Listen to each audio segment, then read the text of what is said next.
וואי, תקשיבו, שכחתי שמזמן עשיתי עוד כזה, אבל עכשיו אנחנו לא נגזור אותם, כי עכשיו אנחנו נעשה את זה.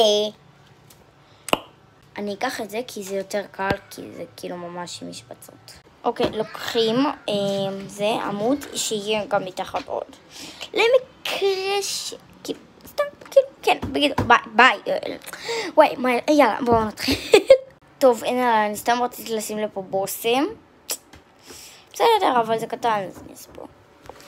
אבל תקשיבו, זה ריח.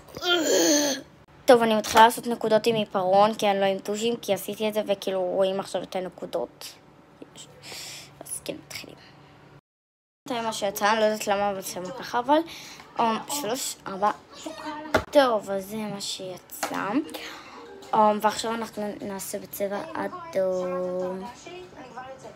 3, 4 טוב, אז הנה זה מוכן, ועכשיו אנחנו צריכים סקוץ'. טוב, הנה סלוטה והנה מספריים, ועכשיו נתחיל להדביק את זה. אז 3, 2, 1. טוב, אז הנה זה מוכן, כל זה בסקוץ'. ועכשיו אנחנו גוזרים את זה. אוקיי, והנה גזרנו. ובדיוק עוד שנייה הנשיקה.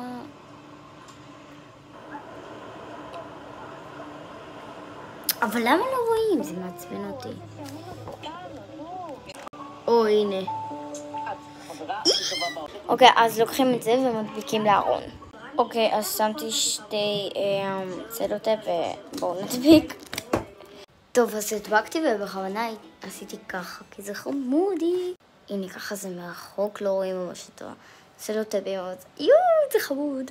ועכשיו נעבור למשהו אחר לעשות. טוב, אז נעשה כזה. היום אנחנו עושים קטנים, בקיצור, כן. אוקיי, אז נתחיל לעשות פה. אוקיי, ממשיכים לעשות. הנה, אז עשינו את הצורה, ועכשיו נתחיל לקשט. תראו, זה התקוממות, בטעות עשיתי את הקומה הזאת פה. אז אני צריך לעשות את הקומה הזאת פה. נראה איך יצא. טוב, אז זה התוצאה. ועכשיו נדביק בסלוטייפ. טוב, אז הנה זה מוכן בסלוטייפ, ועכשיו אנחנו צריכים לגזור. טוב, אז גזרתי, ועכשיו אני מדביקה. טוב, אז הנה זה מוכן, ככה שמתי את זה, וזה כזה חמוד, תסתכלו. זהו, ביי, תודה שהייתם איתי.